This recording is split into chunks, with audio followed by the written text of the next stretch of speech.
on, roll it up.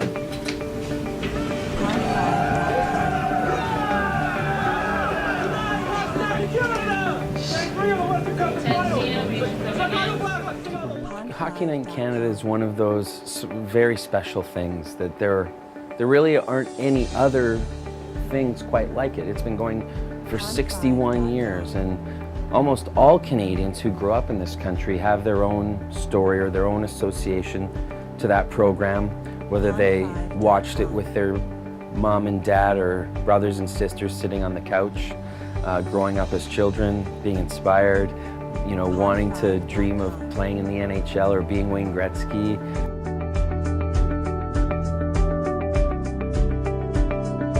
Pond5.com.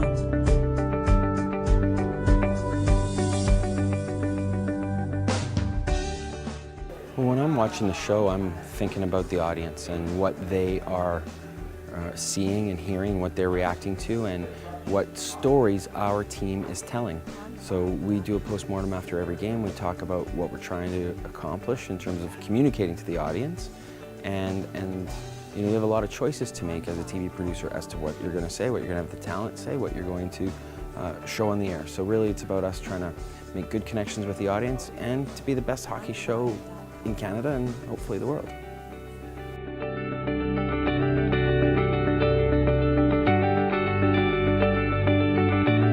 Pond5.com.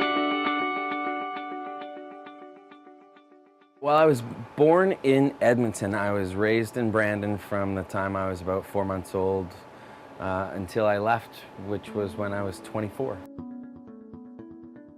Brandon was a great place to grow up, safe. We rode our bikes all over town, had a lot of freedom, and only came back in for dinner when Mom yelled out, you know, the front door at the top of her lungs. Well, I think growing up in Brandon, sports is an important part of the way we lived. So baseball and a bit of soccer in the summers and hockey in the winter.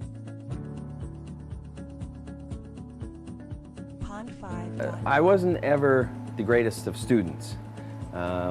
And so truthfully, I didn't know what I was going to do with my career as I progressed through high school.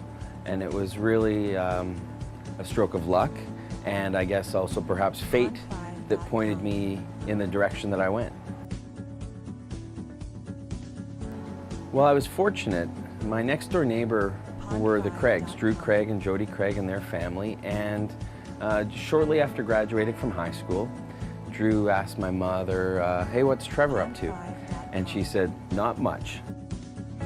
He said, well, send him down to the station, down to CKX, and Drew gave me a job just a couple of days later, and that was in 1986.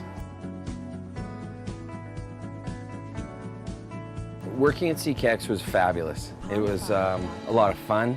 We had a lot of young people of the same age coming through there who were, you know, learning to be journalists, learning to be broadcast professionals, and it was a great opportunity to do all of the different types of jobs involved in television, to really figure out what it was that I wanted to do. Well, I think at the time, it was really just a lot of fun. You know, it fit skills that I didn't even know I really had around shooting and lighting and composition and framing, and the joy of telling stories visually. And then it really opened up a new area for me when we started to cover sports. Pond5.com. I remember the very first time that we did a Bobcat game.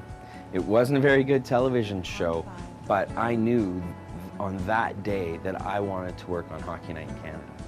And it took another 15 years or so, but I have had that opportunity not only to produce games for Hockey Night in Canada, but to lead Hockey Night in Canada, and to know that it, in a sense, all comes back to my early days here of working at CKX, being inspired by working with friends, and telling, you know, sports stories that really inspired me or excited me or perhaps pushed me to wanting to do more, to tell stories that not only have impact here in this community, but perhaps all across Canada. Pond5.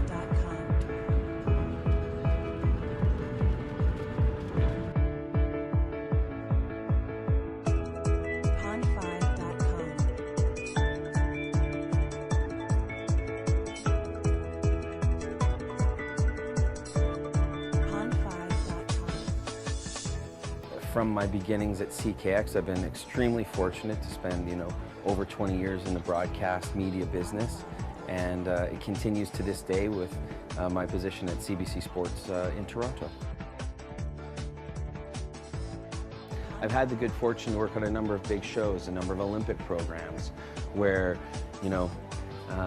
you're able to help tell those great stories of Canadian athletes to our country. And if you're able to be part of that storytelling and to bring those stories back home to Canadians, it's pretty special and one of the things that's been most rewarding about my career.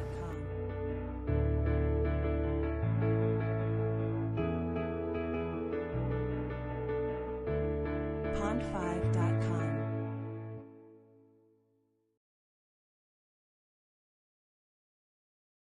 Growing up, we spent a lot of time at Pelican Lake. My grandparents built a cabin there starting in the early 70s, and to this day I go back to Pelican Lake every summer.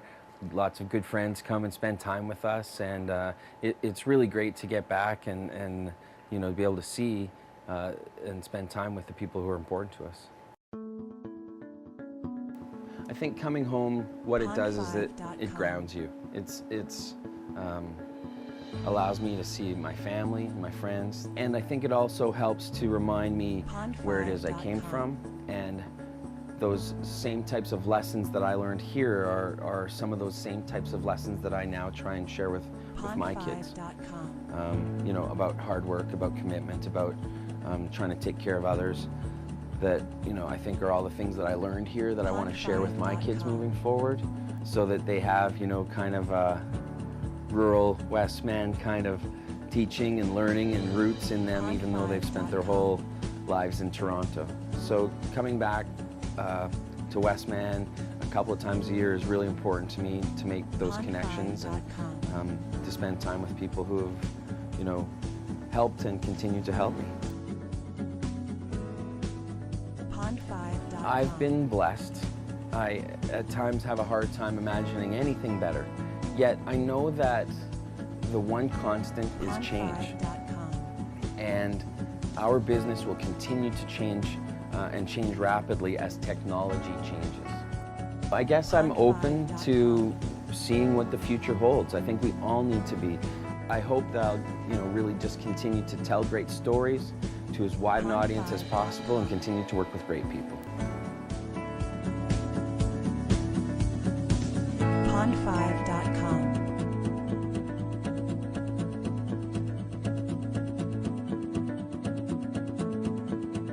Pond5.com.